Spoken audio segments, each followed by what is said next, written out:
اور شہر میں عورتیں گفتگویں کرنے لگیں کہ عزیز کی بیوی اپنے غلام کو اپنی طرف مائل کرنا چاہتی ہے اور اس کی محبت اس کے دل میں گھر کر گئی ہے، ہم دیکھتی ہیں کہ وہ کھلی گمراہی میں ہے۔ پھر جب زلیخا نے ان عورتوں کی گفتگو جو حقیقت میں دیدار یوسف کے لیے ایک چال تھی سنی تو ان کے پاس دعوت کا پیغام بھیجا اور ان کے لیے ایک محفل مرتب کی اور پھل تراشنے کے لیے ہر ایک کو ایک ایک چھری دی اور یوسف سے کہا کہ ان کے سامنے آؤ۔ جب عورتوں نے ان کو دیکھا تو ان کا روب حسن ان پر ایسا چھا گیا کہ پھل تراشتے تراشتے اپنے ہاتھ کاٹ لیے اور بے ساختہ بول اٹھی کہ اللہ پاک ہے، یہ آدمی نہیں، یہ تو کوئی بزرگ فرشتہ ہے۔ زلیخا نے کہا تو یہ وہی ہے جس کے بارے میں تم مجھے تانے دیتی تھی، اور بے شک میں نے اس کو اپنی طرف مائل کرنا چاہا مگر یہ بچا رہا، اور اگر یہ وہ کام نہ کرے گا جو میں اسے کہتی ہوں تو قید کر دیا جائے گا اور ذلیل ہوگا۔ یوسف نے دعا کی کہ پروردگار، جس کام کی طرف یہ مجھے بلاتی ہیں اس کی نسبت مجھے قید پسند ہے،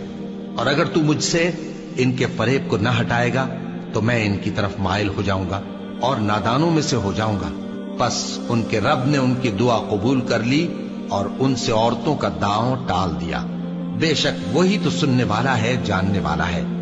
پھر باوجود اس کے کہ وہ لوگ ان کی بے گناہی کے نشان دیکھ چکے تھے، ان کی رائے یہی ٹھہری کہ کچھ عرصے کے لیے ان کو قید ہی کر دیں، اور ان کے ساتھ دو اور جوان بھی داخل زندہ ہوئے۔ ایک نے ان میں سے کہا کہ میں نے خواب دیکھا ہے، دیکھتا کیا ہوں کہ شراب کے لیے انگور نچوڑ رہا ہوں۔ دوسرے نے کہا کہ میں نے بھی خواب دیکھا ہے، میں یہ دیکھتا ہوں کہ اپنے سر پر روٹیاں اٹھائے ہوئے ہوں اور پرندے ان میں سے کھا رہے ہیں، تو ہمیں ان کی تعبیر بتا دیجئے کہ ہم تمہیں نیکوکار دیکھتے ہیں۔ یوسف نے کہا کہ جو کھانا تم کو ملنے والا ہے وہ آنے نہیں پائے گا کہ میں اس سے پہلے تم کو اس کی تعبیر بتا دوں گا۔ یہ ان باتوں میں سے ہے جو میرے پروردگار نے مجھے سکھائی ہیں۔ جو لوگ اللہ پر ایمان نہیں لاتے اور آخرت کا انکار کرتے ہیں، میں نے ان کا مذہب چھوڑ دیا ہے اور میں اپنے باپ دادا ابراہیم اور اسحاق اور یعقوب کے مذہب پر چلتا ہوں۔ ہمیں شایع نہیں ہے کہ کسی چیز کو اللہ کے ساتھ شریک بنائیں، یہ اللہ کا فضل ہے ہم پر بھی اور لوگوں پر بھی، لیکن اکثر لوگ شکر نہیں کرتے۔ اے میرے قید خانے کے رفیقو،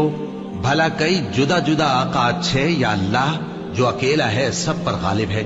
جن چیزوں کی تم اللہ کے سوا پرستش کرتے ہو وہ صرف نام ہی نام ہیں جو تم نے اور تمہارے باپ دادا نے رکھ لیے ہیں، اللہ نے ان کی کوئی سند نازل نہیں کی۔